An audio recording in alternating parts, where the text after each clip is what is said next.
Welcome back, everyone, to Not Your Advisor with NYU Grad. This is Thursday, April 4th, and whoa, that was one crazy session. I was complaining that Wednesday was comatose and I fell asleep watching the market. Well, this afternoon, man, that was like a triple espresso shot. I have a lot to cover, so let's just jump right in. This is going to go beyond the duration of a typical podcast for both free and premium subscribers. Let's start at the top with breadth numbers, shall we? We had 698 new highs versus only 162 new lows. Keep in mind, all of this happened before 2 p.m. Advancing, we had 28% of shares in the green advancing, and then you had 67% of stocks declining at the end of the day. Looking at the 50-day moving average, you have 43% below its 50-day and 33% below its 200-day. The Dow closed down 530 points, or 1.35%. The NASDAQ is down 228 points, or 1.4%, and the S&P 500 was down 64 points, or down 1.23%. Also looking at the RTY, which is the Russell futures contract, that was down 300 points, down 1.6%, the most of all four of the indices.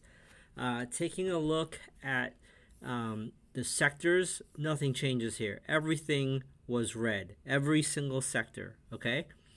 So let's kind of deep dive into this federal bullshit that's going on right now.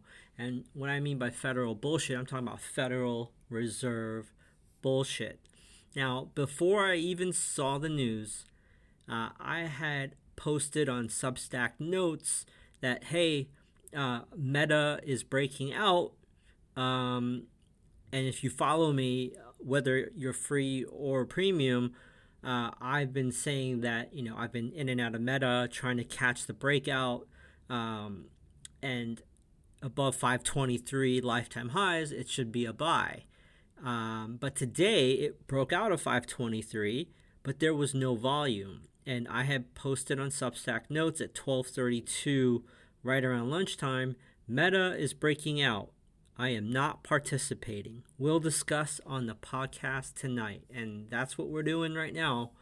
At the time of that post, the Dow was at 39,300. So let's see.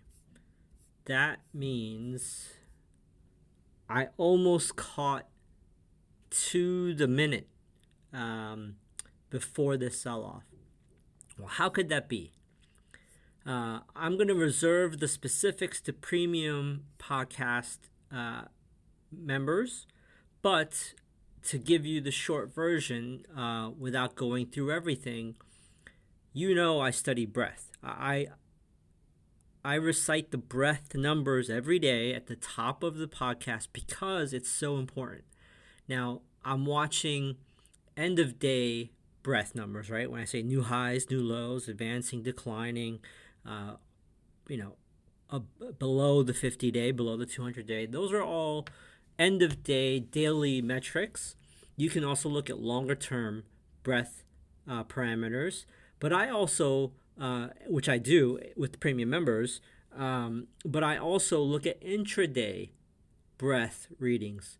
And that's what I will be going through with the premium members later today. Let's see. Let's keep peeling the onion here. So at 2 p.m., after the fact, I didn't know what was the reason that was being blamed, but apparently at 2 o'clock, as I noted yesterday, today was a slew of Federal Reserve talking heads. Minneapolis Fed President Neil Kashkari, who is not a voting FOMC member, had said something to the effect of if the inflation data and the progress that we're making in fighting inflation stalls and inflation picks back up, the Fed might not cut rates at all this year to the effect. That's basically what they were saying. And after those statements, the markets plummeted. I have some thoughts on this, right? Like, and I complain about it a lot, right? Like how we're all Fed watchers, right? We at this point, I know like folks like Danielle DiMartino Booth used to work at the Fed, and she is prolific in trying to cipher out what the Fed's saying. But it's not just her; it's everyone. Everyone in the news is just talking about the Fed, the Fed, the Fed. Jerome Powell. What did he say? What didn't he say? Is he happy? Is he sad? What kind of tie is he wearing? Did he look up? Did he look down? Like it's really ridiculous. And for this Fed Neel Kashkari to say this, and then the markets sell off like this on a dime, I'm sick of it. I'm telling you right now, the Fed has already lost this war with inflation. Inflation is raging. They're spewing data that's not even real. Okay, our jobs number that comes out tomorrow on Friday, that is also made up numbers that are just revised down every month after the fact. We are in a recession. Inflation has never slowed. Okay, so this is an election year. They're trying to be agnostic, not trying to be political, and they're staying higher for longer. But while they're staying higher for longer, they're not really fighting inflation, because if they were fighting true inflation, the Fed funds rate would be 15%. So they're not really fighting it. They're saying they are. But then they're also not accommodating the bulls and Wall Street by cutting. Oh, we're going to cut maybe, remember before the new year, the dot plot says 6 to 7 cuts in 2024. Now it's only 3 cuts. Oh no, we might not even cut at all. So they are manipulating the markets by talking both sides of their ass.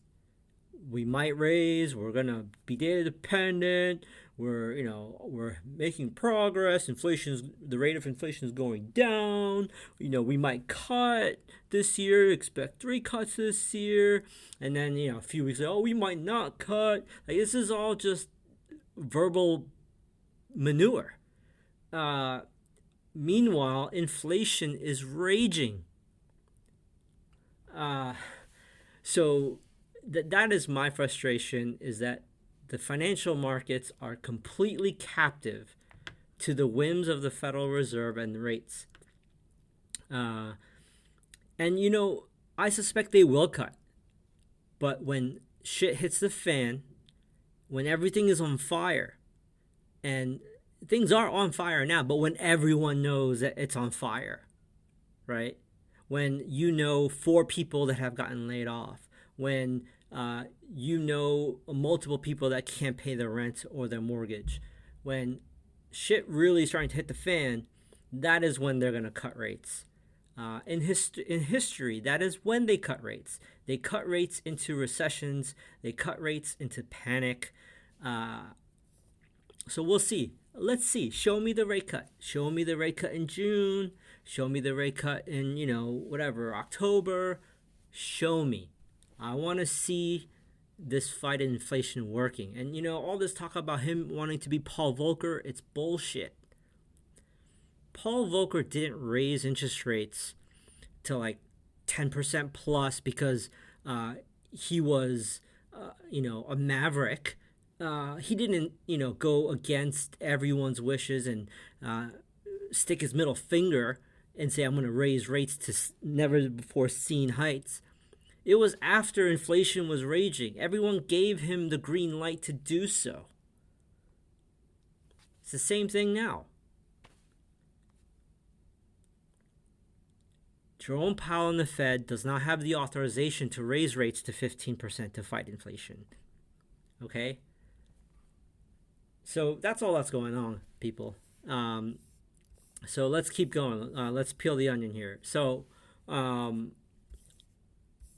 let's go through what was strong today, and I'm just gonna gotta rapid fire, and I'll talk through this. This is all percents. UVIX, 2 times long the VIX, up 8.89%.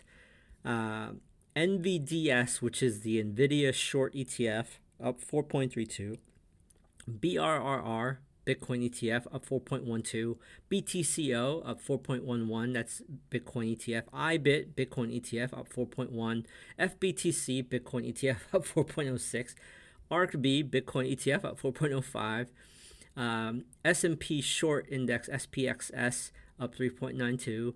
So all these are either Bitcoin or inverse bearish ETFs that were strong. I'll post them in the show notes. What was weak?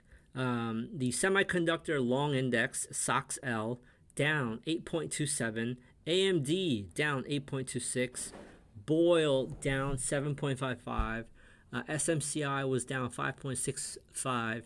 DJT was 5.45. K Hovanian down 5.38. AbbVie down 5.3.